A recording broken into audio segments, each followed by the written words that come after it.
It's slightly different than the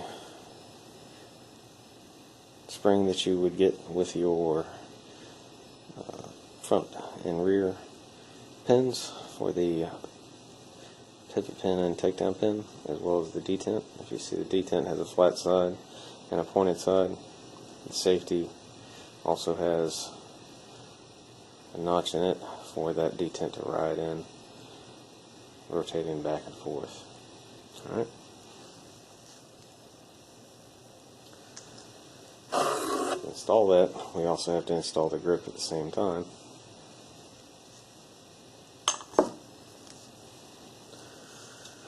Our safety is going to come in from this side of the lower, travel across. Alright, our notch on the safety matches with the arrow on this side, and it's all indexed together with that same groove and the safety. You notice that the hole in the lower receiver allows you to go ahead and drop your detent in, spring,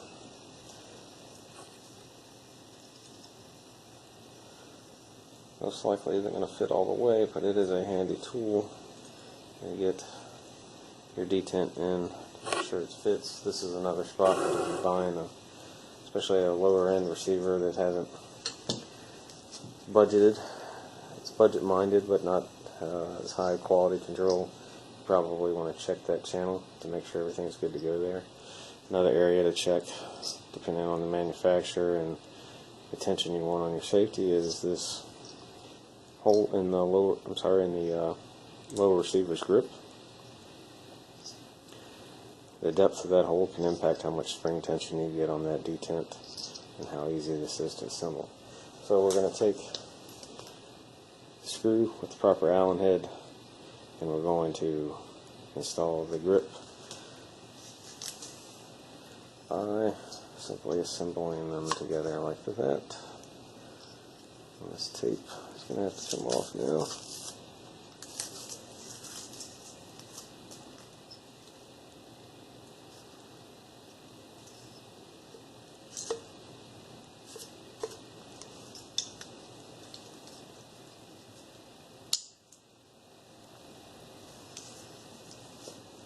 Alright, so LaRue makes these things tight, which is a good thing. It takes slop out. But you may need to take a light mallet or something along those lines. Rubber mallet, give it a few swift taps right along this flat face right here to fully seat it. I need to go out to the shop and tighten this castle nut, so I'll take care of that while I'm out there at the same time. As long as your safety is in the safe position, you should be okay about not dropping the hammer while you're trying to work this, but just be mindful of the fact that just like if this were a loaded firearm, we're sitting here working with a trigger that could move and impact this here, and we want to be aware of that and have some safe trigger discipline, so don't try to manhandle it and get carried away and end up damaging your lower and having a bad day. Alright, so I'll be right back in a few minutes, guys, and we'll pick up part 3 since the video cut off there due to the length. Then we'll hit the upper receiver, and since I've got to go to the shop anyways, I'll go ahead and cover one quick part. Scratch that, make that 2 quick parts about what we need to do out in the shop to torque things in place. The upper receiver on the Stealth 2.0 uses 4 bolts, small ones, they're there, and 2 alignment pins to capture this rail section to the upper receiver. The upper receiver, in this case, is going to fit together like that.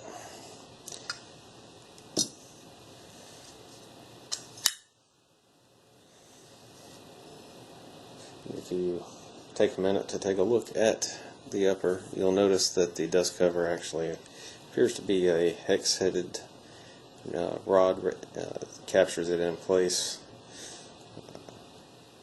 so it's not going to come out like a standard Milspec port door on the ejection port door there. Nice machine work there, good shaping, I like that. Anyways, the barrel assembly is going to insert just like the standard AR barrel assembly. Line your notch, a nice good snug fit, and seat it all the way. Your nut is the same nut used on the Predator OBR. If you guys end up buying extra barrels and you want another nut so that you can swap without having to change uppers, that's the barrel nut you want. You're going to take the barrel nut, slide it down, thread it on. Again, just like the receiver extension, a touch of grease is a good idea. Milspec calls for a specific shell grease, but really just about any grease should do, especially synthetic based grease that can stand high temperatures without any issue. It's more about preventing any kind of corrosion and galling between the two dissimilar metals than it is about the temperature resistance. Once you have your barrel nut snugged down by hand, you'll be using the specific tool to take it to 50 foot-pounds as specified by LaRue. Now 50 foot-pounds, there's no range there, right? It's specific on that. Well, that's fine because LaRue's design uses a nut that doesn't obstruct your gas port, much like some of the other aftermarket handguards out there now. But the Milspec nut has the notches that align with your gas tube and gas tube opening in the upper receiver, and without that range, you would find that several opportunities would occur, or several instances would occur where folks won't be able to get their nut torqued down if they didn't have that range. So 50 foot-pounds gets you right in the middle of that torque range. You're going to use this wrench to get it there. Again, you want to maintain 90 degrees relative to the tool so that you get an accurate reading instead of extending your torque wrench essentially by another inch or two in length there. I guess that's about an inch, right?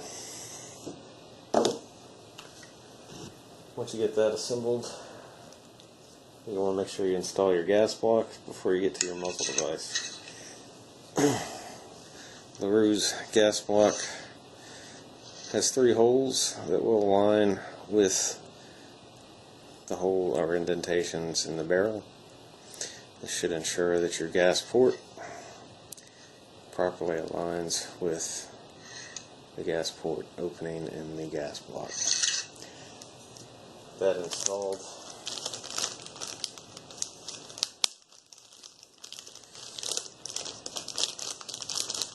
you can install your muzzle device. I'm not going with the Tranquilo.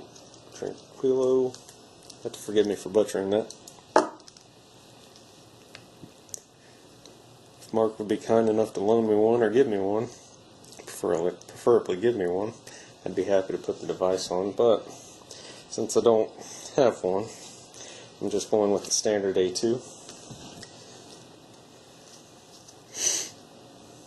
Alright, we have our lock washer, which is a one-time use thing, so I'm not going to put it on there until I'm ready to go. And then you rotate this around, thread it on. Ideally, you center, once you have it all the way down, center your cage opening so that the flat side is on the bottom. Alright.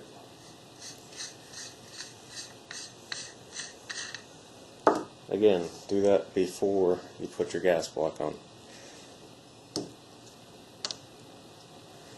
They don't fit. You can't put the gas block over your flash auger.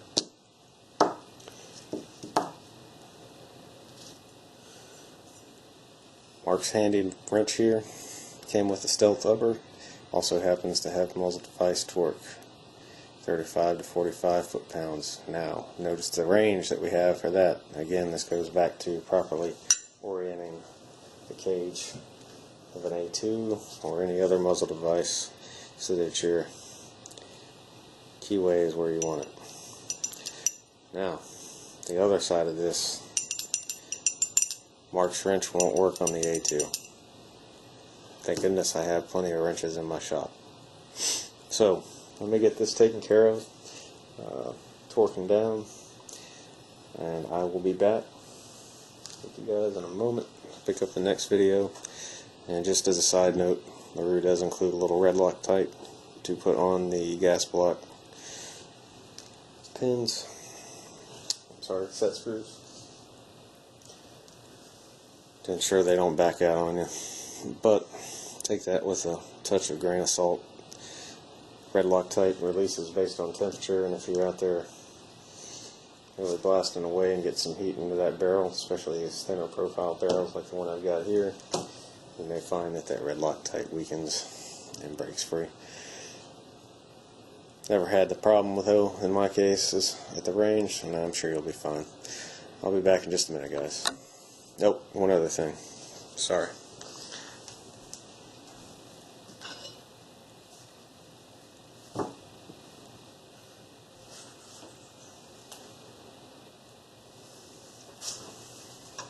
Stealth 2.0 upper does not appear to fit your standards upper receiver blocks. Not surprised, really. I mean, it's CNC machined and all that. So, just so you guys can see it,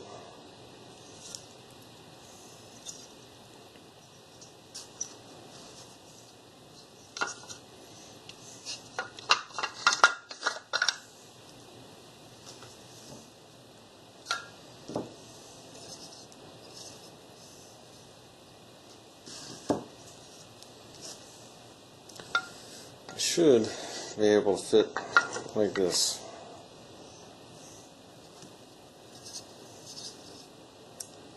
Maybe I'll be surprised here.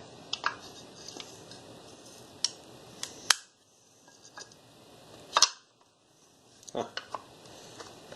It's close. Real close, but not quite. So,